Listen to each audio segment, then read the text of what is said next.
আজাজিল ডাক দে বলে রাব তিনটা জিনিস চাই। বলে কি চাও? এক নাম্বার কিয়ামত পর্যন্ত হায়াত দিবা। আল্লাহ বললেন যা দিলাম। আর কি চাস? বলে রব আমাকে তামাম পৃথিবীর তাসাররুফ করে আসবো, 1 সেকেন্ডের সময় দিবা, অর্থাৎ 1 সেকেন্ডের মধ্যে তামাম দুনিয়া ঘুরে আসবে ক্ষমতা দিবা। আল্লাহ বলেন তাও দিলাম। আর কি চাস? বলে রব্বুল আলামিন তামাম পৃথিবী ঘুরে আসার ক্ষমতা তো তুমি আমার দিলা, আর একটা ক্ষমতা দিবা, আদম সন্তানের রক্তের শিরার ভিতর দিয়ে ঢুকে, আমার দিকে তাকান, আদম সন্তানের রক্তের শিরার মধ্য দিয়ে ঢুকে কলবের কাছে বসে বসে আমি ধোঁকা দিব, ধোঁকা দিতে থাকবো, এই ক্ষমতা তুমি আমারে দাও। আল্লাহ বলেন তাও দিলাম। কি করবি? বলে রব তোর ইজ্জত জালালের কসম করে বলতেছি, তোর একটা বান্দাও জান্নাতে ঢুকতে দিব না। সব বান্দারে গুনাহ করাবো, গুনাহ করাবো, সব বান্দারে গুনাহ করাইয়া গুনাহ যুক্ত বানাই দিব। আল্লাহ ডাক দে বলে না জাজিল তুই শুনিয়া রাখ, আমার বান্দারে তুই ধোঁকা দিয়ে দিয়ে গুনাহ করাবি। আমার বান্দা গুনাহ করবে, গুনাহ করার পরে শয়তান রে আমি আল্লাহর ইজ্জত জালালের কসম, আমার বান্দা গুনাহ করার পরে আমি রব্বে কারিমের দরবারে গুনাহ মাফ চাবে, গুনাহ মাফ চাইতে দেরি হবে, আমি আল্লাহ আমার বান্দার জীবনের গুনাহগুলি মাফ করতে দেরি করব না। একবার জোরে বলা যাবে আল্লাহু আকবার।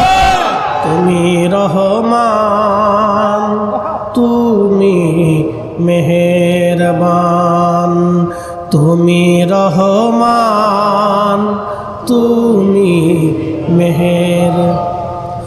অন্ধ গাহে না শুধু তোমারি গুণগান, বুঝেও বুঝে না তবু শান। তুমি রহমান, তুমি মেহেরবান। বলেন তুমি রহমান, তুমি মেহেরবান। তাহলে এবার আপনারা বলেন দোয়া চলবে না বন্ধ হবে?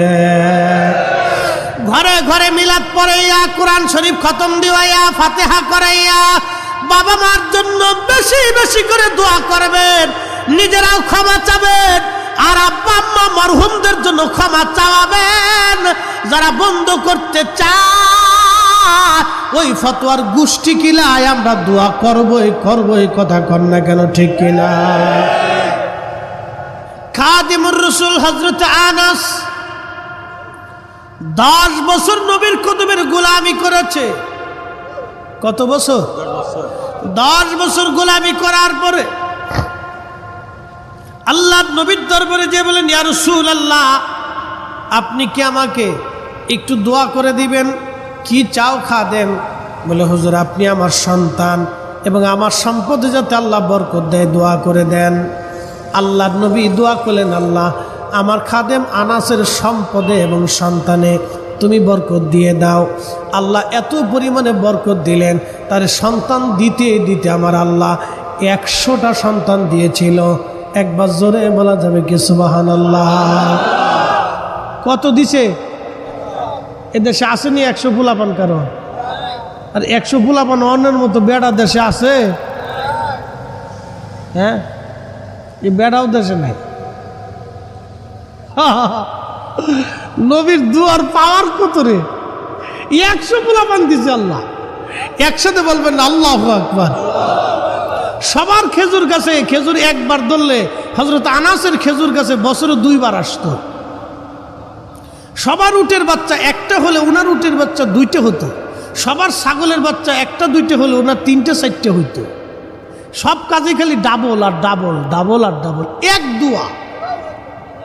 ওনার একটা আদত ছিল, অভ্যাস, প্রত্যেক সারা রাত্রে উনি কোরআন পড়তেন। কোরআন শরীফ তেলাওয়াত করার পরে তাহাজ্জুদ নামাজ পড়ে ফজরের নামাজ পড়ে বাড়ি যাইতেন। 2-1 পারা তেলাওয়াত বাকি রাখতেন। সমস্ত সন্তান নাতি পুতি সবাইয়ের কাছে ডাকতেন, ডাকিয়া এক জায়গায় বসাইয়া বাকি কোরআনের তেলাওয়াত করিয়া উনি এবার হাত তুলে সবাই নিয়ে দোয়া শুরু করতেন। একসাথে বললেন না মারহাবা? একা একা না জমাতে? জোরে বলতে হবে, একা একা না জমাতে? খাদেম রসুল দোয়া কি একা করছে না জমাতে করছে? এখন যেই শয়তানরা যুক্তি দেয় যে নিজের দোয়া নিজে করো, নিজের বাপ মা নিজে করো, বাড়াইটা লোক আনো কে, লোক ভাড়া করে আনার দরকার কি? এগুলো সব কটা হলো শয়তানের দালাল, সব শয়তানের দালাল। এই শয়তানে সারা দেশ ভরে গেছে। প্রিয় মুসলমান, হযরতে খাদিম রাসূল কোরআন খতম করার পরে সন্তান সন্ততি সবাইকে নিয়ে হাত পরে দোয়া করতেন। দোয়া শেষ হয়ে যাওয়ার পরে খাদিম রাসূল বলতেন, ও আমার সন্তানরা তোমরা শুনে রাখো, আমি আমার মাসুক নবীর জবান থেকে শুনছি, আল্লাহর নবী বলেছেন কোরআন খতম দেওয়ার পরে যেই দোয়া হয় এই দোয়াটা আল্লাহর দরবারে কবুল হয়ে যায়। চিৎকার মেরে জোরে বলেন না মারহাবা। তাহলে বাড়িতে তলবে আলেমদেরকে ডেকে নিয়ে কোরআন শরীফ খতম দিবেন, দোয়া করাবেন, বাবা মার জন্য দোয়া চলবে, মুরব্বীরা যারা কবরে চলে গেল তাদের জন্য দোয়া চলবে, দোয়া চলবে, দোয়া বন্ধ হবে না। নজদি দোয়া বন্ধ করে দিলেও আমরা সুন্নিরা কোনোদিন দোয়া বন্ধ করব না। কি কথা কোন ঠিক কিনা? আল্লাহ পাকের চ্যালেঞ্জ হলো, আমার বান্দা আমার কাছে চাবে আর আমি আল্লাহ মাফ করে দিব। শয়তানের চ্যালেঞ্জ হলো, আমি তোমার বান্দারে দিয়ে গুনাহ করাবো। তাহলে বলেন আমাদের গুনাহ আছে না নাই? আছে। মুসা আলাইহিস সালামের জমানায় বৃষ্টি নাই, আপনারা তো না চাইলেই বৃষ্টি পান, আজকে তো না চাইতে বৃষ্টি শুরু হয়েছে। একসাথে কইলেন না আল্লাহু আকবার। বৃষ্টি কেন প্রয়োজন সেটা আমি জানি না, আল্লাহ ভালো জানে। উনি দিয়ে কি উপকার করতেছেন সেটা আমরা কেউ জানি না, উনি ভালো জানেন। অতএব উনি দিছেন, আমরা উনার দেওয়াতে সন্তুষ্ট হইয়া শুকরিয়া আদায় করে আবারও বলেন আলহামদুলিল্লাহ। জানুয়ারির এই সময় তো বৃষ্টি হওয়ার কথা না। সবার চিন্তা হলো জানুয়ারি মাস শুকনা, ডিসেম্বরে শুকনা, ফেব্রুয়ারিতে শুকনা, এই শুকনার দিনে আমরা এই মাহফিল দিব। কিন্তু ইয়াসিন ভাই শুকনার দিনে ডেট পাওয়ার পরেও আল্লাহ ভিজেই দিছে। তার অর্থ হচ্ছে এই আল্লাহর বৃষ্টি একটা রহমত। আলহামদুলিল্লাহ। আল্লাহ রসুল হাদিসে বলমান, মানুষ 4টে কারণে বেজার হয় কিন্তু আল্লাহ 4 কারণে রহমত পাঠায়। 1 নম্বর, মেয়ে। কারো ঘরে যদি মেয়ের জন্ম হয় তাহলে বুঝবা আল্লাহ তোমার ঘরে রহমত পাঠাই দিচ্ছে। আলহামদুলিল্লাহ। কারো বাড়িতে যদি মেহমান আসে তাহলে বুঝবা আল্লাহ তোমার ঘরে রহমত পাঠাই দিছে। কারো শরীরে যদি রোগ আসে তাহলে বুঝবা আল্লাহ তোমার ওই রোগের কারণে তোমার শেফা করিয়া তোমার গুনাহ খাতাকে আল্লাহ মাফ করে দিবে। এবং বৃষ্টি যদি আসে তাহলে বুঝবা আল্লাহ তোমার জন্য রহমত পাঠাইছে। একসাথে জোরে বলবেন না আলহামদুলিল্লাহ। তাহলে এই 4 কারণে আমরা খুশি না বেজার? বৃষ্টি পাই আমরা খুশি। আল্লাহর কাজ আল্লাহ করুক, আমরার কাজ আমরা করতে থাকি। উনি যদ্দূর দিয়ে খুশি আমরা তদ্দূর পাইয়া খুশি। একসাথে বলবেন না আল্লাহু আকবার। আল্লাহু আকবার ওয়ালিল্লাহিল হামদু বিসমিল্লাহির রাহমানির রাহিম।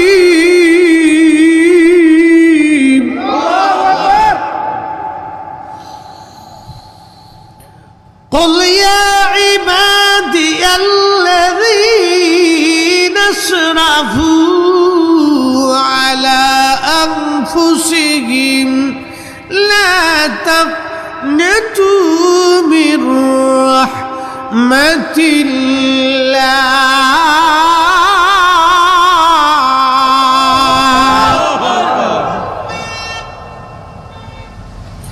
আল্লাহ ডাক দিয়ে বলেন, হুজুর আপনি বলে দেন, হে আমার বান্দারা, তোমরা তোমাদের নফসের সাথে জুলুম করো, যতই অপরাধ করো আমার রহমত থেকে তোমরা নিরাশ হও না। ইন্নাল্লাহা ইয়াগফিরুয যুনুবা জামিআ।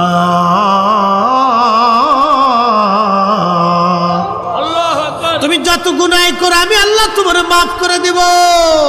চিৎকার মেরে বলেন আল্লাহু আকবার। মাফ করবে কে? মাফ সব আমরা কার কাছে?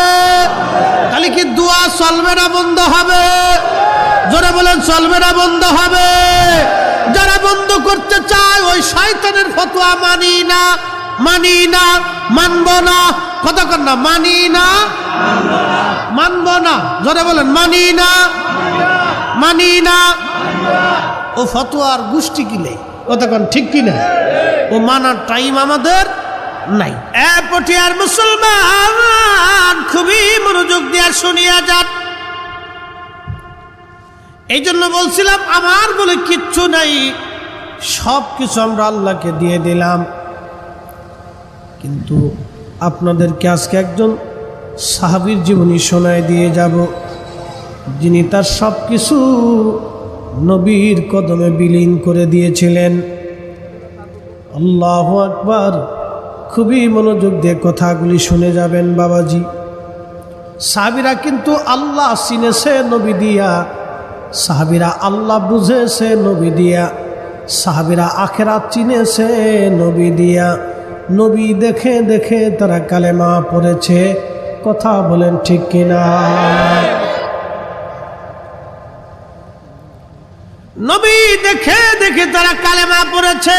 নবী দেখে হাসার বুঝেছি, নবী দেখে আখিরাত বুঝেছি। সাহাবীদের মধ্যে একজন সাহাবী ছিলেন, তার নাম জুলাইবি।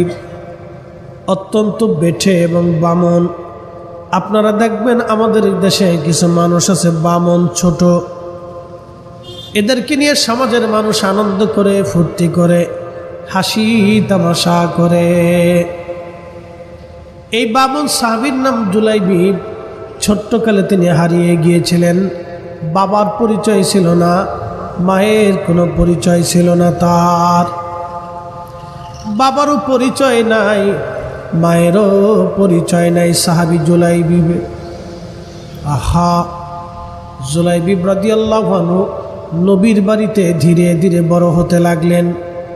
বড় হতে হতে হতে হতে যৌবনে পদার্পণ করলেন। মদিনার মানুষ তার নিয়ে আনন্দ ফুর্তি করত, হাসি তামাশা করত। হযরত জুলাইবি রাদিয়াল্লাহু আনহু যৌবনে পদার্পণ করার পরে নবীজি বলেন, জুলাইবি তোমাকে তো বিবাহ দেওয়ার দরকার, তোমার বয়স হয়ে গেছে, তোমার একটা সংসার বড় দরকার।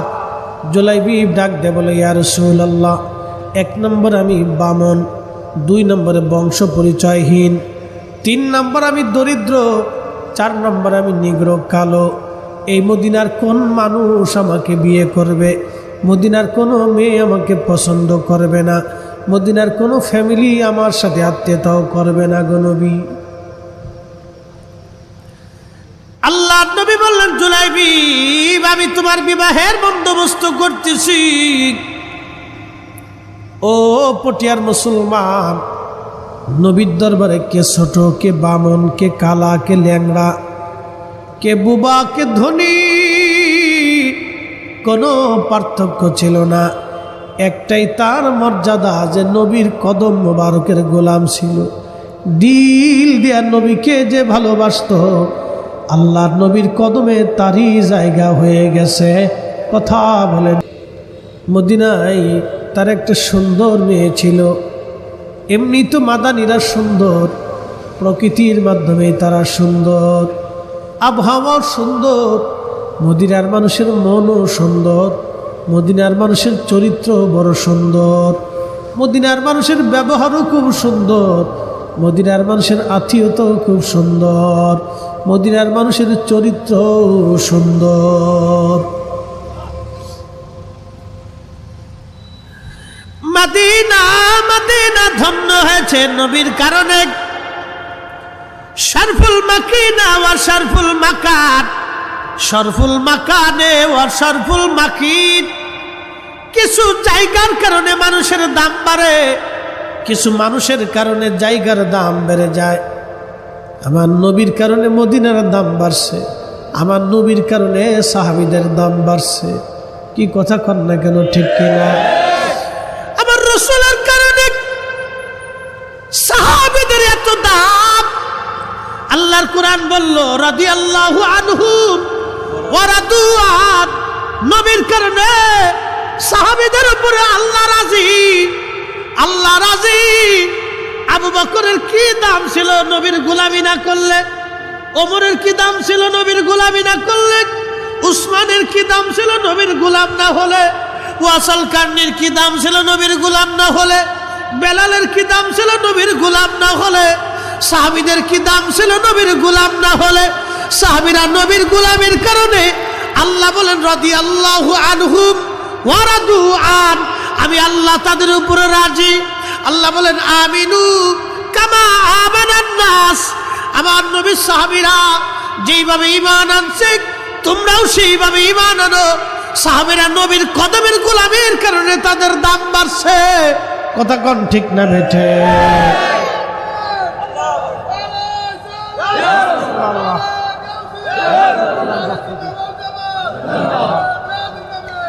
তুমি মোদের আশার আলো, তাই তো তোমায় বাসি ভালো বলে। তুমি মোদের আশার আলো, তাই তো তোমায় বাসি ভালো। তুমি মোদের হৃদয় নামের ফুলদানিতে, হৃদয় নামের ফুলদানিতে গেথে রেখেছি প্রেমের মালা। ইয়া রাসূলুল্লাহ ইয়া হাবিবাল্লাহ, ইয়া রাসূলুল্লাহ ইয়া হাবিবাল্লাহ, ইয়া রাসূলুল্লাহ। হযরতে জুলাইবিবের জন্য আল্লাহর নবীর একটা মেয়ে পছন্দ হলো, মদিনার পরমা সুন্দরী। আর ওই সাহাবী ছিলেন খুবই ধনাঢ্য, অর্থবিত্তওয়ালা আনসারী। ডাক দে বলেন, আনসারী রে, তোমার ঘরে না একটা মেয়ে আছে? বলে, হ্যাঁ ইয়া রাসূলুল্লাহ। তোমার মেয়েটাকে কি তুমি বিবাহ দেবা? আর সাহাবী মনে করছে আল্লাহ রসুল বুঝি আমার মেয়েকে বিবাহ করে আত্মীয়তা করবার চায়। ডাক দেয়া বললেন, হুজুর আপনি আমার মেয়ে বিয়ে করবেন, এটা আমার অনন্য জীবনে অত্যন্ত পরম ভাগ্য।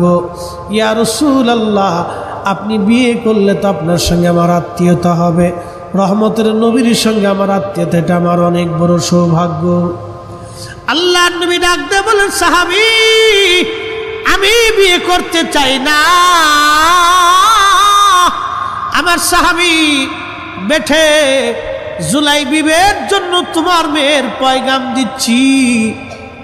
এতক্ষণ সাহাবী অত্যন্ত আনন্দিত ছিল, কিন্তু জুলাইবিবের কথা শোনার সঙ্গে সঙ্গে সাহাবীর মন বেজার হয়ে গেল। সাহাবীর মনটা বেজার। আল্লাহর নবী বুঝতে পারলেন তার মন বেজার হয়ে গেছে। সাহাবী ডাক দেখে, ইয়া রাসূলুল্লাহ, আমার স্ত্রী আছে, বিবির সাথে পরামর্শ ছাড়া কোনো সিদ্ধান্ত আমি দিতে পারবো না। যেই সাহাবী নবীর সাথে বিয়ে দিয়ে দেয় কিন্তু জুলাইবিবের সাথে দেবে না, কারণ কি? এক নম্বরে জুলাইবিব মাতৃপবিত্র, পরিচয়হীন, ছোটকালে হারিয়ে গিয়েছিলেন। কোথায় তার বংশ, কোন দেশে তার বাড়ি কেউ জানে না। 2 নম্বর বামন, 3 নম্বর জুলাইবিব রাদিয়াল্লাহু আনহু গরীব, 4র্থ নম্বরে নিগ্রো, কালো। এইরকম কালো ছেলের সঙ্গে দরিদ্র পরিচয়হীন একটা ছেলের সঙ্গে তারপর বামন বেঠে কোন সাহাবী মেয়ে বিয়ে দিতে চায়, তাও সম্ভ্রান্ত মদিনার আনসারী পরিবারের মেয়ে? আপনি তো চাবেন না। সাহাবী চলে গেছে বাড়ি, বিবিরে ডাক দেখে, বিবিরে আল্লাহর নবী তোমার মেয়ের বিবাহের ব্যাপারে পয়গাম পাঠিয়েছে। মহিলা মনে করছে আল্লাহর নবী নিজে বিয়ে করতে চায়। ডাক দিয়ে বললেন, স্বামী আমার, রাসূল আমার মেয়ে বিয়ে করতে চায়, এটা আমার তো অনেক সৌভাগ্য। আল্লাহর নবীর সঙ্গে আমার আত্মীয়তা হবে। সাহাবী ডাক দেখায়, বিবি রে, নবী বিয়ে করতে চায় না। নবীর দরবারে একজন সাহাবী আছে, তুমি জানো, তার নাম জুলাইবি। দিনহীন, গরিব দরিদ্র এবং বেঠে বামন, বংশ পরিচয়হীন। এই মেয়ে ছেলেটার সঙ্গে আমার নবী আমার মেয়ের বিবাহের পয়গাম দিয়েছে। মহিলা চেঁচামেচি করে বলে উঠল, আল্লাহর কসম করে বলি, ওই জুলাইবির সঙ্গে আমার মেয়ের বিবাহ আমি দেব না। রসুল বলছে, তাতে কি হয়েছে, আমি ওই ছেলের সাথে আমার বিয়ে দিব না। মেয়েটা ডাক দিয়ে বলে, মা, কে পয়গাম দিছে? বলে, রসুল পয়গাম পাঠাইছে। মেয়েটা ধমক দিয়ে বলল, আপনাদের কলিজার মধ্যে সাহস কি করে হয় রসুলের পয়গাম আপনারা ফেরত পাঠিয়ে দিচ্ছেন? যান, আমার জীবনের সৌভাগ্য, রসুল আমার জন্য স্বামী পছন্দ করেছে, এর চাইতে আমার জীবনে আর সৌভাগ্য হতে পারে না। চিৎকার মেরে বলেন আল্লাহু আকবার।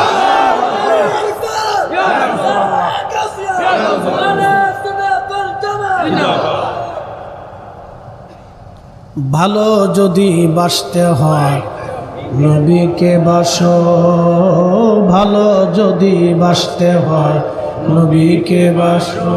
নবী তরানেওয়ালা, নবী কামলিওয়ালা, প্রাণের চেয়ে অধিক ভালো নবীকে বাসো।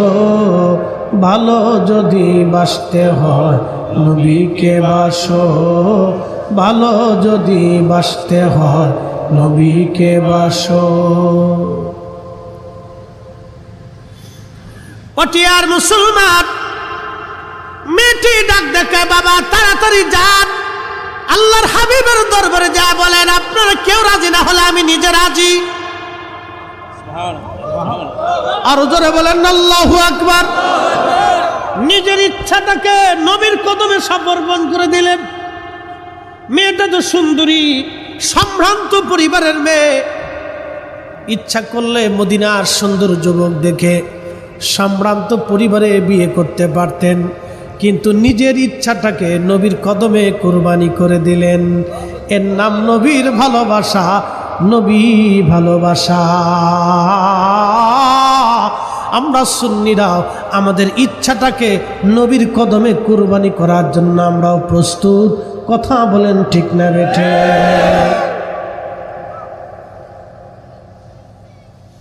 শুধু ভালোবাসেই নাই, নিজের ইচ্ছাটাকে, জীবনটাকে নবীর কদমে সমর্পণ করে দিলেন। রসুল পছন্দ করছে, এর চাইতে পরম সৌভাগ্য আমার জীবনে আর কিছু হতে পারে না। আল্লাহু আকবার। এটা ছিল সাহাবীদের ভালোবাসা নবীর জন্য। এই ভালোবাসার কোনো দলিল নাই, এই ভালোবাসার কোনো ডকুমেন্ট নাই। বিনা দলিলে সাহাবীরা এইভাবে নবীকে তারা ভালোবেসে গেছে। হৃদয় দিয়ে ভালোবাসা দলিল দিয়ে হয় না, ভালোবাসা হৃদয় থেকে আসে।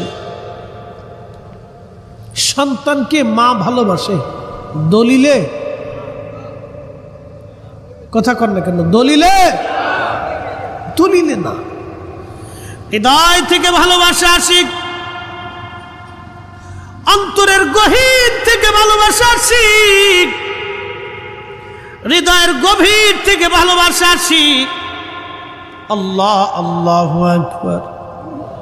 সাহাবী দৌড়াই গেলেন, ইয়া রাসূলুল্লাহ, আমার মেয়ে আপনার প্রস্তাবে রাজি হয়ে গেছে, নবী গো বিবাহের ব্যবস্থা করেন।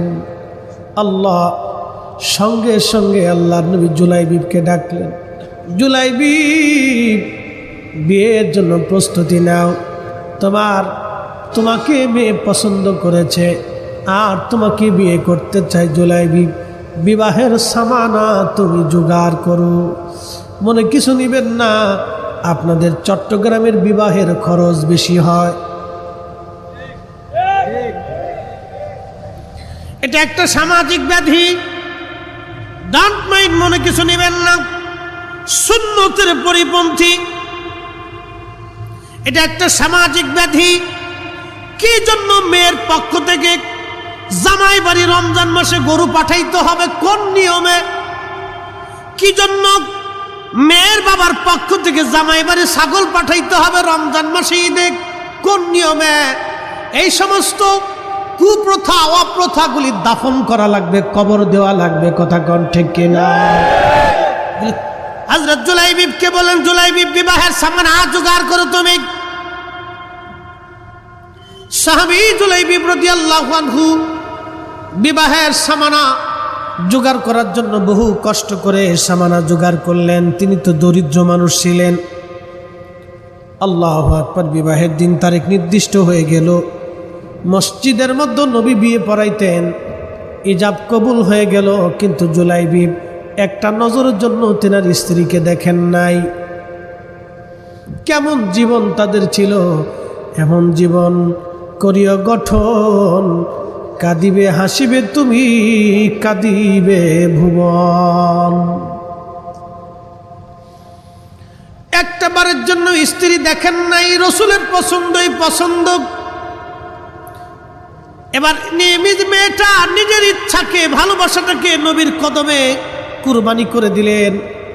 দেখেন আল্লাহর নবী ইজাব কবুল হয়ে গেল, খেজুর খাওয়াই দিলেন আল্লাহর নবী মসজিদের মধ্যে, বিয়ে হয়ে গেল।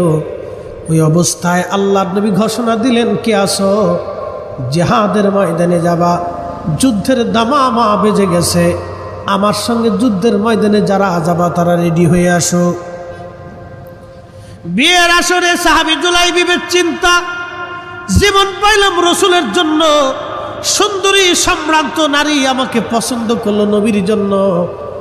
আহা, আমি বিয়ের পিড়িতে বসে শ্বশুর বাড়ি আনন্দ করব, আর আমার নবী জিহাদের ময়দানে কাটাবে। না না, আমি জুলাইবিব, আমার বিয়ে লাগবে না, আমার স্ত্রী লাগবে না, আমার বাসর লাগবে না, আমার শ্বশুর বাড়ি লাগবে না।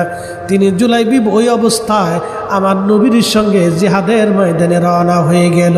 একবার জোরে বলা যাবে কি আল্লাহু আকবার? তেলের গাড়ি তেলে চলি, হাওয়ার গাড়ি হাওয়ায় উড়ে, বিনা তেলে চালাই গাড়ি নবী সুলাইমান।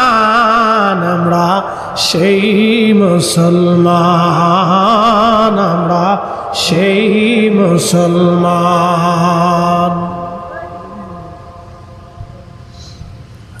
আমরা সেই মুসলিম। বিয়ের প্রীতি থেকে জিহাদের ময়দানে চলে যাওয়ার মুসলমান আমরা। আমরা সেই মুসলিম, বাসর করে স্ত্রী রেখে জিহাদের ময়দানে চলে যাওয়ার মুসলমান আমরা। আমরা সেই মুসলিম, বাসর ঘর থেকে বিনা গোসলে জিহাদের ময়দানে চলে যাওয়ার মুসলমান আমরা। হযরত জুলাইবিব রাদিয়াল্লাহু আনহু জিহাদে চলে গেলেন। ইমাম ইবনে কাসির তাফসীর ইবনে কাসিরের মধ্যে বিরাট জীবনী লিখেছেন, আল বেদার মধ্যে আসছে। প্রচন্ড যুদ্ধ হলো, যুদ্ধে বহু সাহাবী শহীদ হয়ে গেল। আল্লাহর নবী বলে, সাহাবীরা রে, সব লাশগুলি তোমরা কাতার করে নিয়ে আসো, কবর খনন করো, সবাইরে দাফন কাফন করে আমি নবী চলে যাব। সমস্ত শহীদ সাহাবীদের লাশগুলি সাহাবীরা কাতার করে শোয়াইলেন, কবর খনন করা হলো। একটা বার শেষ নজর নবী দেখে নিতে চান কে শহীদ হলো, কে বেঁচে আছে। সবার মুখের উপর থেকে কাপড় সরাইয়া দেখতে লাগলেন। সব শহীদ সাহাবীর লাশ দেখার পরে নবী ডেকে বলেন, সাহাবীরা রে, তোমরা কি যুদ্ধের ময়দান থেকে সব লাশ নিয়ে আসছো? সাহাবীরা বলে, হ্যাঁ ইয়া রাসূলুল্লাহ, সবার লাশ নিয়ে আসছি। নবীজি চোখের পানি ছেড়ে দিয়া বলেন, সাহাবীরা সবার লাশ আনছো, বলো আমার জুলাইবিবের লাশ কোন জায়গায় আছে? কেন আমার জুলাইবিব কেন নাই? বলো জুলাইবিবের লাশ কোথায়? সাহাবীরা বলে, হুজুর যুদ্ধের ময়দানে তন্ন তন্ন করে তালাশ করেছি, জুলাইবিবের লাশ কোথাও পাওয়া যায় না। নবীজি বলেন, তাড়াতাড়ি যাও, তন্ন তন্ন করে খুঁজে দেখো আমার জুলাইবিবের লাশ কোথায় আছে। সাহাবীরা তন্ন তন্ন করে ময়দানের এক পাশে যায় দেখলো 7টা কাফেরের লাশ এক জায়গায় স্তূপ হয়ে পড়ে আছে। ওই লাশের নিচে সাহাবী জুলাইবিব রাদিয়াল্লাহু আনহু পড়ে আছে শহীদ হয়ে। ছোট্ট বামন ছিলেন তিনি, কিন্তু ইমানি জজ্বা বড় কঠিন। 7 জন কাফেরকে জাহান্নামে পাঠাইয়া জুলাইবিব রাদিয়াল্লাহু আনহু ওই লাশের নিচে পড়ে আছেন শহীদ হয়ে। সাহাবীরা টেনে বের করলেন, কাঁধে করে ছোট্ট জুলাইবিবকে নিয়ে আসছেন। বামন সাহাবী জুলাইবিব, চেহারা নিগ্র কালো, কিন্তু অন্তর ছিল নবীর প্রেমে ভরা, রসুল প্রেমে ভরা, নবী প্রেমে ভরা। আল্লাহর নবীর সামনে নিয়ে আসার পরে নবীজি চোখের পানি ছেড়ে ছেড়ে কাঁদতেছিলেন। দাড়ি মোবারক ভিজে ভিজে পানি পড়ে, আর বলে, সাহাবীরা রে, আমার ছোট্ট জুলাইবিব, বাড়ি নাই, ঘর নাই, সংসারে নাই, জীবন নাই, মা বাবার কোনো পরিচয় তার নাই, আমার কাছে এসে বড় হয়েছে। আমি তারে মদিনার সুন্দরী রূপসী নারী দেখে সম্ভ্রান্ত পরিবারে বিয়ে দিয়েছি। বিয়ের আসর সেরে আমার জুলাইবিব আজকে জিহাদের ময়দানে আমি রসুলের জন্য শহীদ হয়ে ঘুমাই গেছে। তোমরা সব সাহাবীরে কবর দিবা, কিন্তু আমার জুলাইবিবকে আমি নবী নিজে কাঁধে করে কবরে নামাইব। আল্লাহর নবীজি নিজে জুলাইবিবের লাশ কাঁধে নিয়ে কবরে চলে গেলেন। নিজের হাতে নবীজি জুলাইবিবকে কবরে নামাইলেন। চিৎকার মেরে জোরে বলবেন কি, ইয়া রাসূলুল্লাহ! আল্লাহ আল্লাহ, কত বড় ভাগ্যবান সাহাবী তারা ছিলেন। এ সবজ গম্বদওয়ালি मंजूर दुआ करना,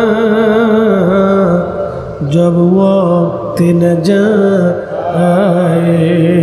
आका दीदार अता करना, दीदार अता करना। मैं कब्र अंधेरी में घबराऊंगा जब तन्हा में, कब्र अंधेरी में घबराऊंगा जब तन्हा, इमदाद मेरी करने आ जाना रसूल अल्लाह, इमदाद मेरी करने आ जाना रसूल अल्लाह, रोशन मेरी तुर्बत को लिल्लाह जरा करना, जब वक्त न आए आका दीदार अता करना, दीदार अता करना। मैं कब्र अंधेरी में घबराऊंगा जब तन्हा में, कब्र अंधेरी में घबराऊंगा जब तन्हा, इमदाद मेरी करने आ जाना रसूल अल्लाह, इमदाद मेरी करने आ जाना रसूल अल्लाह। প্রিয় মুসলমান, ওই নারী নবীর ইচ্ছায় নিজের ইচ্ছাকে কুরবানি দিয়ে দিলেন। সাহাবী জুলাইবিব নিজের ইচ্ছা লাশকে নবীর কদমে কুরবানি দিয়ে আজকে শহীদ। শুধু শহীদ হন নাই, আল্লাহর নবী ভালোবেসে তার লাশকে কাঁধে নিয়ে নবীজি নিজে কবরের মধ্যে ছোট্ট জুলাইবিবের লাশ নামাই দিবেন। যেই কবরে নবী লাশ নামায়, ওই কবরওয়ালা বিরাট বড় ধন্য, কবরওয়ালা বিরাট বড় ধন্য। বিরাট বড় মুফতি আর শাইখুল হাদিস প্রিন্সিপাল আর শামসুল অধ্যক্ষ উপাধ্যক্ষ, বিরাট বড় মুহতামিম, বিরাট বড় আমির, বিরাট বড় বক্তা, অনেক বড় শিক্ষিত, এইগুলো দিয়ে নবীর কদমে 4 পয়সাও মূল্য নাই। একটাই মূল্য হবে, যার কলেজায় নবীর প্রেম বেশি, যার কলেজায় রাসূলুল্লাহর ভালোবাসা বেশি, নবীর কদমে তার মূল্য আছে। কি কথা বলেন ঠিক কিনা? আল্লাহু আকবার। সবাইকে দাফন করে নবী চলে আসলেন। মসজিদে নববীতে বসা যে মেয়েটা নবীর ইচ্ছায় নিজের ইচ্ছাটাকে কোরবানি করে জুলাইবিবকে বিয়ে করলো, ওই মেয়েটার জন্য নবী মসজিদে বসে বসে কাঁদে হাত তুলে বলে, রব, আমার ইচ্ছায় এই মদিনার মেয়েটা তার ইচ্ছাটাকে কুরবানি করে আমার জুলাইবিবের মতো বেঠে বামন আর গরিব সাহাবীকে বিয়ে করেছিল। আল্লাহ, আমি নবী তার জন্য দোয়া করি তোমার কাছে, ইয়া রব, এই মেয়েটার জীবনটাকে সুন্দর করে দাও, মধুময় করে দাও। আল্লাহ, তার জীবনটাকে তুমি বরকতময় করে দাও, তার সম্মানিতা বানিয়ে দাও। এই দোয়া করার পরে মদিনার হাজার হাজার পরিবার এসেছিল ওই মেয়েটাকে বিয়ে করার জন্য। সম্ভ্রান্ত পরিবার থেকে প্রস্তাব আসলো, ইয়া রাসূলুল্লাহ, আপনি অনুমতি দিলে আমার পুত্রবধূ হিসেবে এই মেয়েটাকে নিতে চাই। কারণ যেই মেয়ের জীবনের বরকতের জন্য রাসূল দোয়া করলো, ওই মেয়েটাকে আমাদের পুত্রবধূ হওয়া দরকার। এইভাবে মদিনার ভিতরে সে সম্মানিতা হয়ে গেল। সারা মদিনার ভিতরে এই মেয়ের জন্য এত পরিমাণে বিবাহের পয়গাম এসেছিল, অন্য কোনো নারীর জীবনে এত বড় সম্মান জুটে নাই। এই মেয়েটার জীবনে সম্মান হলো। তার মানে নবীর গোলামি যারা করে দুনিয়া তার গোলাম হয়ে যায়। আল্লামা ডক্টর ইকবাল এই জন্য চমৎকার বলেছেন, মগজ কোরা রুহে ইমা জানে দিন, হাসতে হবে রাহমাতুল্লিল আলামিন। কোরআনের মগজ বলো, ঈমানের রুহ বলো, ধর্মের প্রাণ বলো, সব কিছুর মূল নবীর ভালোবাসা, নবীর মোহাব্বত। নবীর মোহাব্বত যেখানে আছে, কোরআন সেখানে আছে, আইন সেখানে আছে, ধর্ম সেখানে আছে, ঈমান সেখানে আছে। নবীর ভালোবাসা নাই, কোরআনের ব্যাখ্যা নাই, ঈমান নাই, ঈমান নাই, ঈমান নাই, ধর্ম সেখানে নাই, ধর্মের জান নাই, প্রাণ নাই। নবীর ভালোবাসাই সব কিছুর মূল। কে ওয়াফাতুনে মুহাম্মদ সে তু হাম তেরে হে, এ যা চিজ হি কিয়া লৌহ কলম তেরে হে। তুমি যদি নবীর গোলাম হও, কুল কায়নাত তোমার গোলাম হয়ে যাবে। একবার জোরে বলা যাবে কি আল্লাহু আকবার।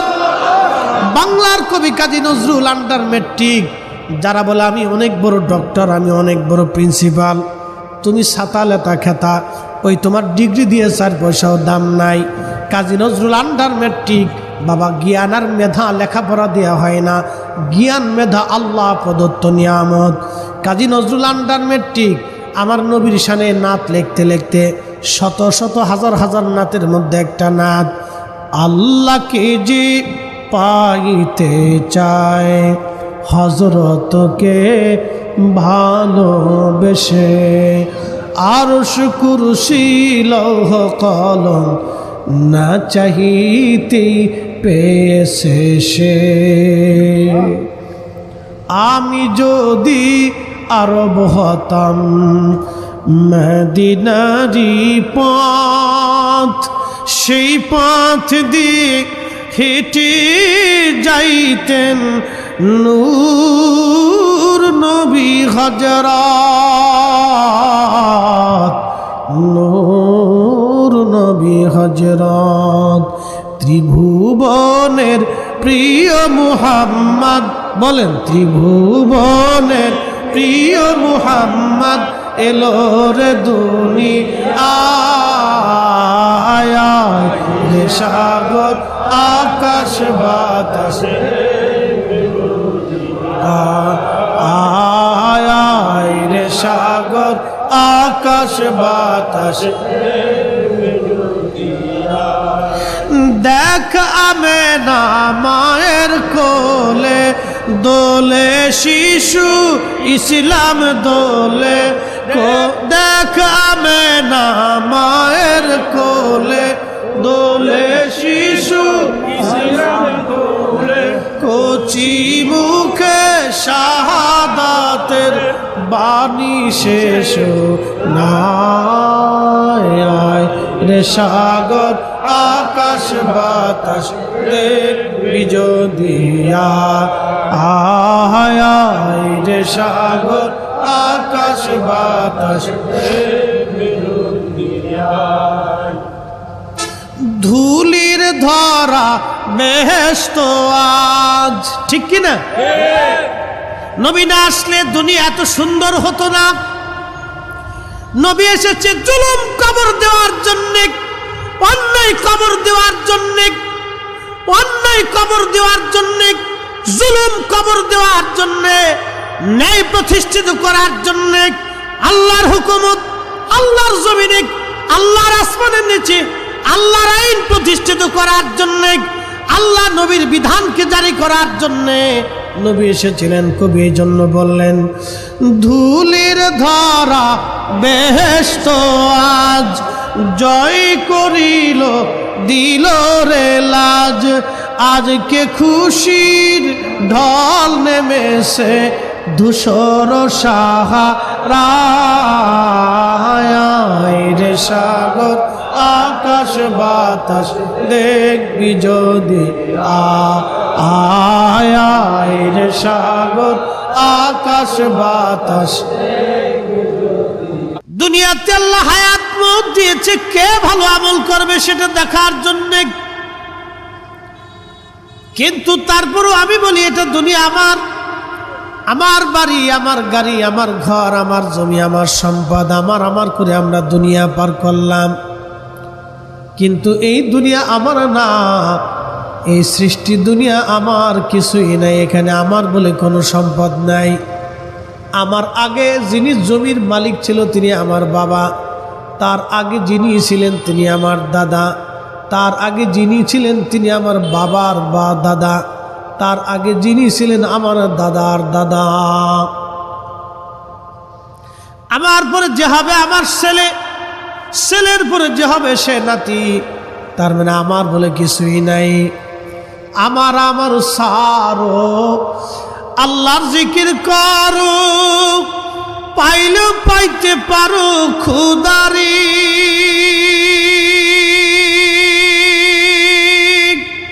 কি কথা কর লাগে ঠিক কিনা আমার বলে কিছু সব কার আল্লাহ আপনাদের সামনে যে ফরিদি সাহেব কথা বলে এই ফরিদি সাহেবের হাত নাড়াচ্ছে হাতটা একটা কায়া যিনি কথা বলেন তিনি ভিতরে তিনি কে আজ পর্যন্ত তারে চিনলাম না খাসার ভিতর চীন পাখি কেমনে আসে যায় এই যে অচিন পাখি রুহু আমরা কোনোদিন তারে দেখি নাই ফরিদি সাহেবের রুহুর রং কি সুরত কি দিয়ে বানানো হলো কিছুই তো জানলাম না দেখাও হলো না কথাও হলো না আজ পর্যন্ত কিন্তু প্রতিনিয়ত আসে যায় কথা বলে চলতেছে আল্লাহু আকবার আল্লাহ বলেন হাবিব কাফেররা আপনাকে রুহু সম্পর্কে প্রশ্ন করে ওয়াসাআলুনাকা আনির রূহি কুলির রূহু মিন আমরি রাব্বি ও নবী রুহুটা কি কাফেররা সে প্রশ্ন করলো, ইয়া নবী আল্লাহি, রুহুটা আল্লাহ কি দিয়ে বানানো হয়েছে? আপনি শুধুমাত্র বলে দেন মিন আমরি রব্বি, এটা আল্লাহর একটা হুকুম মাত্র। যখন হুকুম হয়েছে তখন দুনিয়াতে আসছে, আবার হুকুম হয়ে যাবে, আমরা আবার সবাই আল্লাহর কাছে চলে যাব। ইন্না লিল্লাহ, নিশ্চয় আমরা আল্লাহর জন্য, ওয়া ইন্না ইলাইহি রাজিউন, আমরা আবার আল্লাহর কাছে ফিরে চলে যাব। কথা বলেন ঠিক না বেঠে? জিন্দেগি তোর যাইরে ফাঁকি দিয়া রে সোনার আদম, জিন্দেগি তোর যায় ফাঁকি দিয়া। ও আদম রে,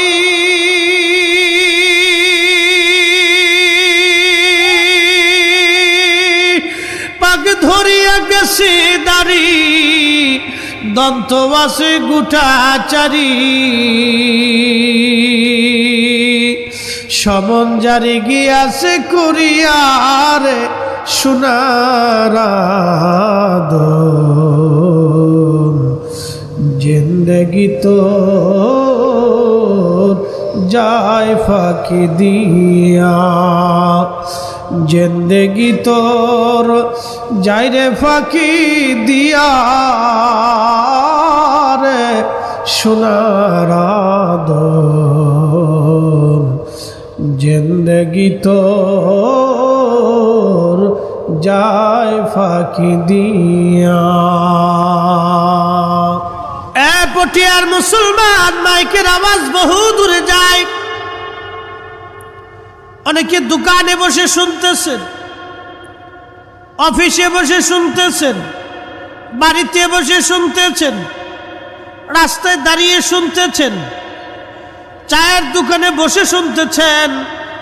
কথাগুলি শুনে যান, ভালো করে বাড়ি পর্যন্ত নিয়ে চলে যান। তাহলে বলেন, আমার বলে কিছু আছে? সব কার? একসাথে বলেন, সব কার? পৃথিবীর সমস্ত কিছু একমাত্র আল্লাহর আইন, মানে আল্লাহ সৃষ্টির মধ্যে এমন কিছু নাই যেটা আল্লাহর আইন না মানে। আল্লাহর কোরআন বলল, হুজুর আপনি কি দেখেন না? আলাম তারা, আপনি কি লক্ষ্য করেন না?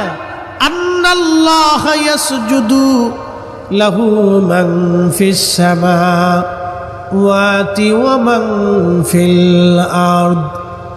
নবী গো, আপনি কি দেখেন না আসমান জগৎ, জমিন জগৎ, ভূমণ্ডল, নভমণ্ডল, 7 আসমানের 7 জমিনের ভিতরে যা কিছু আছে সব আমি আল্লাহকে সেজদা দেয়। একসাথে বলবেন সুবহানাল্লাহ।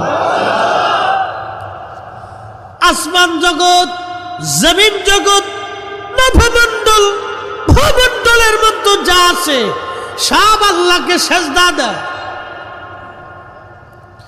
আশ-শামসু ওয়াল কমারু ওয়ান নুজুমু ওয়াল জিবালু ওয়াশ-শাজারু ওয়াদ-দাওয়াবু ওয়া কাসীরুম মিনান নাস।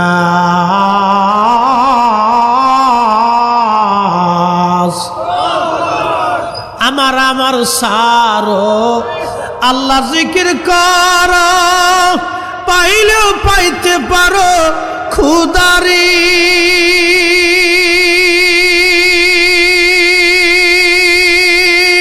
কথা কোন ঠিক কিনা? আল্লাহকে পাইতে হলে আমার যা আছে সব ছেড়ে দাও, সব কিছু ছেড়ে দিক। আল্লাহর ওলিরা আল্লাহরে পাইয়া তারা আপন আপন মাজারে চলে গেছে। তখন ঠিক কিনা? সব কিছু ছেড়ে দিয়ে আল্লাহকে পাইয়া তারা আপন আপন মাজারে ঘুমিয়ে গেছে। এখন আমার দেশে যারা ওনাদের বিরুদ্ধে বক্তব্য দেয়, কিয়ামত পর্যন্ত চিল্লাইবা আল্লাহর অলির একটু শানও কমাইতে পারবা না। প্রশ্ন জবাব দিবেন, হীরকখণ্ড মাটির উপরে হীরা, মাটির নিচে গেলে পাথর হয়ে যায়। বুঝেন নাই মনে হয়? হীরার খণ্ড মাটির উপরে হীরা থাকে, মাটির নিচে গেলে পাথর হয়ে যায়। হীরার খণ্ড মাটির উপরেও হীরা, মাটির নিচেও হীরা। স্বর্ণের টুকরা মাটির উপরেও স্বর্ণ, মাটির নিচেও স্বর্ণ। আল্লাহর অলিরা মাটির উপরেও অলি, মাটির নিচে গেলেও অলি। কথা কোন ঠিক কিনা? এরা মাটির উপরেও অলি, মাটির নিচে অলি। মনোযোগ দিয়েন। আল্লাহ বলেন, আর শামসু, সূর্য আমারে সেজদা দেয়, অল কমারু, চাঁদ আমারে সেজদা দেয়, অল নুজুমু, নক্ষত্র রাজি আমি আল্লাহকে সেজদা দেয়, অল জিবালু, পাহাড় আমি আল্লাহকে সেজদা দেয়, অল শাজারু, গাছ আমি আল্লাহকে সেজদা দেয়, অল দাওয়াব, পশু পাখিরা আমি আল্লাহকে সেজদা দেয়। এমন কোনো জীব নাই যে জীব আমাকে সেজদা না দেয়। বিজ্ঞান বলে মানুষ ব্যতীত সৃষ্টিতে আরো 4 লক্ষ প্রজাতির জীব আছে। আমরা সমুদ্রে যা দেখলাম, শামুক, ঝিনুক, কাঁকড়া, এগুলো আল্লাহকে সেজদা দেয়। মাছ আল্লাহকে সেজদা দেয়। কুকুর, বিড়াল, হাঁস, মুরগি, উট, দুম্বা, গরু, ছাগল আল্লাহকে সেজদা দেয়। বন্য পশুরা আল্লাহকে সেজদা দেয়। ওয়াকাসীরুম মিনান নাস, সব মানুষ আল্লাহকে সেজদা দেয় না, কিছু মানুষ আল্লাহকে সেজদা দেয়, কিছু মানুষ আল্লাহকে সেজদা দেয় না। সব মানুষ আল্লাহকে সেজদা দেয় না। কেউ পাথরের সামনে সেজদা দেয়, কেউ মাছের সামনে সেজদা দেয়, কেউ আগুনের সামনে সেজদা দেয়, কেউ গাছের সামনে সেজদা দেয়, কেউ প্রতিমার সামনে সেজদা দেয়। আল্লাহকে সেজদা দেয় অল্প সংখ্যক মানুষ। তার ভিতরে 200 কোটি মুসলমান বর্তমানে রানিং। এই 200 কোটি মুসলমানের কিছু মুসলমান আল্লাহকে সেজদা দেয় এবং কিছু মুসলমান আল্লাহকে সেজদা দেয় না ঠিক মতো। 5 ওয়াক্ত নামাজ ঠিক মতো সবাই আদায় করে না। কেউ 2 ওয়াক্ত, কেউ 1 ওয়াক্ত, কেউ 3 ওয়াক্ত, কেউ শুধু জুমা, কেউ শুধু 2 ঈদ।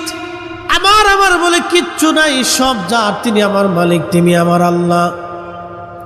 তার মানে এই যে বডিটা আল্লাহ পাক বানাইলেন, এই বডির ভিতরে আল্লাহ একটা ইঞ্জিন দিলেন, এই ইঞ্জিনের নাম রূহ। এই বডিটা আল্লাহ রাব্বুল আলামিন বানাইলেন মাটি থেকে। আমাদের বডিটা আল্লাহ, আদম আলাইহিস সালামের বডি আল্লাহ মাটি থেকে বানাইলেন। খলাকাল ইনসানা মিন সালসালিন কাল ফাখার। আমি মানুষ বানাইছি খড়কড়া শক্ত মাটি দিয়ে। আদম সফিউল্লাহর জন্য মাটি আনা হলো। মাটি আল্লাহর কোরআনে আরো আল্লাহ পাক বলতেছেন, আদম সফিউল্লাহর জন্য মাটি নিয়ে আসা হলো। মাটি নিয়ে আসার পরে এই মাটি আদম সফিউল্লাহর জন্য মাটিগুলি এনে আল্লাহ রাব্বুল আলামিন খামির করলেন। আল্লাহ বলেন, ওয়াবাদা খালকাল ইনসানি মিন তিন। আমি মানুষের সূচনা করেছি মাটি থেকে।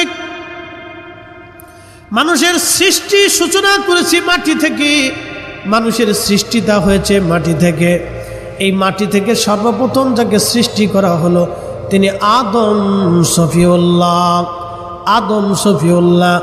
আদম সফিউল্লাহকে সর্বপ্রথম মাটি দিয়ে বানানো হলো। মাটি দিয়ে খামির করে 40 বছর জান্নাতের ভিতরে আল্লাহ শুকাইলেন। যখন শুকাইলেন তখন এই মাটিটা ঠন ঠন ঠন ঠন করতে লাগলো, ঠন ঠন ঠন ঠন করতে লাগলো। আল্লাহ বলেন, খলাকাল ইনসানা মিন সালসালিন কাল ফাখার। আমি ওই আদমকে খড়কড়া শক্ত মাটি দিয়ে তৈরি করলাম। ওই খড়কড়া শক্ত মাটির তৈরি আদম আদম নবী মাটির তৈরি। আদমকে মাটি থেকে আল্লাহ তৈরি করলেন, মাটির সাথে পানি, পানির সাথে আগুন, আগুনের সাথে আল্লাহ রাব্বুল আলামিন দিয়ে দিলেন বাতাস। আপনার শরীরে 4টা পদার্থ দিয়ে আল্লাহ বানাইছে। 1 নম্বরে মাটি, 2 নম্বরে পানি, 3 নম্বরে বাতাস, 4 নম্বরে আগুন। আগুন যদি না থাকে, শরীরের তাপমাত্রা যদি 0-তে চলে আসে তাহলে মানুষ বাঁচে না। শরীরে পানির সংখ্যা যদি 0-তে চলে আসে তাহলে মানুষ বাঁচে না। বাতাস, নিঃশ্বাস যদি বন্ধ হয় তাহলে মানুষ বাঁচে না। এই 4টি পদার্থ দিয়ে আল্লাহ মানুষ বানাইলেন। তার সর্বপ্রথম পদার্থের নাম মাটি। মাটি থেকে আল্লাহ রাব্বুল আলামিন আদমের সূচনা করলেন। আল্লাহর কোরআন বলল, ওয়াবাদা খালকাল ইনসানি মিন তিন, আমি মানব জাতির সূচনা করলাম মাটি থেকে। সুম্মা জাআলা নাসলাহু মিন সুলালাতিন মিন মাইন মাহিন, এবং আমি তার বংশ বৃদ্ধি করলাম। আমি আল্লাহ ধাবমান নির্গত নির্যাস একটু পানি থেকে। এই পানির নাম নুতফা। আল্লাহর কোরআন অপর জায়গায় আল্লাহ বললেন, ওয়া খালাকনাকুম মিন যাকারিন ওয়া উনসা, আমি মানুষ বানাইলাম একজন নারী আর একজন পুরুষ হতে। এই সর্বপ্রথম পুরুষের নাম আদম, নারীর নাম মা হাওয়া আলাইহিমুস সালাম।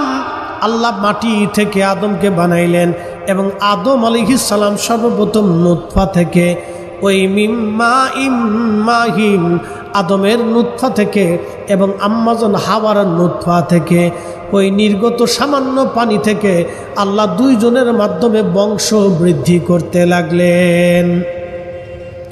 তাহলে এই যে নুতফা বলেন, এটাও মাটি থেকে। নুতফার সূচনা মাটি থেকে। এজন্য আল্লাহ বলেন, মিনহা খালাকনাকুম ওয়া ফিহা নুঈদুকুম, আমি তোমাদেরকে মাটি থেকে সৃষ্টি করলাম, এই মাটির মধ্যে তোমাদেরকে দাফন করে দেব। একবার জোরে বলা যাবে কি আল্লাহু আকবার।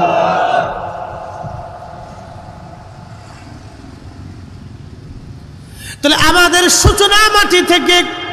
কি থেকে? আমাদের সূচনা হলো মাটি থেকে। মাটির পরে যেটা আসলো সেটার নাম নির্যাস, মিম্মা ইম্মাহিন। আদমের ওই নির্যাস থেকে, মা হাওয়ার নির্যাস থেকে নুতফা, নুতফার ভিতরে থেকে শুক্রাণু, ডিম্বাণু। এই শুক্রাণু ডিম্বাণুটাও তৈরি হলো মাটি থেকে। এই মাটি থেকে শুক্রাণু ডিম্বাণু তৈরি হলো। সর্বপ্রথম শুক্রাণু ডিম্বাণু এবং মিম্মা ইম্মাহিন, এটা আদম এবং আম্মাজন হাওয়া থেকে বের হইয়া আল্লাহ পাক আম্মাজন হাওয়ার রেহেমে আল্লাহ পাক এক এক জোড়ায় জোড়ায় প্রত্যেক বছরে 2টা করে সন্তান দিলেন। প্রত্যেক বছরে জোড়ায় জোড়ায় আল্লাহ 2টা করে সন্তান আল্লাহ পাক দিলেন। একটা ছেলে দিলেন আর একটা মেয়ে দিলেন, একটা ছেলে দিলেন আর একটা মেয়ে দিলেন। প্রথম বর্ষে যেই ছেলে মেয়ে হলো, দ্বিতীয় বর্ষে যেই ছেলে মেয়ে হলো, ওই ছেলে মেয়ের ভিতরে হযরত আদম সফিউল্লাহ বিয়ে পড়াইলেন। ওখান থেকে আবার আল্লাহ পাক সন্তান দিতে লাগলেন। শুধু একমাত্র হাবিল আর কাবিল 2 জন মারামারি করেছিল আকলিমার জন্যে। পৃথিবীর সর্বপ্রথম খুন খারাপি এবং ফিতনা ফ্যাসাদ বাঁধলো একটা নারীকে কেন্দ্র করে। এজন্য আমার দেশে যত অশান্তি দেখবেন সারা পৃথিবীতে, এই নারীকে কেন্দ্র করে বহু সাম্রাজ্য ধ্বংস হয়ে গেছে। এই নারীদেরকে কেন্দ্র করে বহু ফ্যামিলি ধ্বংস হয়ে যায়। কি কথা কন না কা? এই নারীকে কেন্দ্র করে বহু সাম্রাজ্য ধ্বংস হয়েছে। এই নারীকে কেন্দ্র করে বহু রাজত্ব ধ্বংস হয়েছে। এই নারীকে কেন্দ্র করে বহু বুজুর্গের বুজুর্গি শেষ হয়েছে। এই নারীকে কেন্দ্র করে বহু ফ্যামিলি নষ্ট হয়েছে। এই নারীর জন্য বহু সন্তান তার বাবা মার সাথে নাফরমানি করে। কথা কন না কা? ঠিক না বেটে? এই মাটি থেকে আদম সফিউল্লাহকে আল্লাহ বানাইলেন। ওই মাটির নির্যাস থেকে আল্লাহ পৃথিবীর ভিতরে মানব জাতি তৈরি করলেন। শুধু মানুষ আর মানুষ, মানুষ আর মানুষ, মানুষ আর মানুষ। এখন সারা পৃথিবীতে 800 কোটি মানুষ আছে। এই নারী এবং পুরুষের মাধ্যমে আল্লাহ বংশ বৃদ্ধি করলেন 4 রঙের মশলা দিয়া। যে কইরাছে তোর গঠন 4 রঙের মশলা দিয়া। আগুন পানি মাটি বাতাস একই যোগে করিয়া প্রকাশ। আগুন পানি মাটি বাতাস একই যোগে করিয়া প্রকাশ।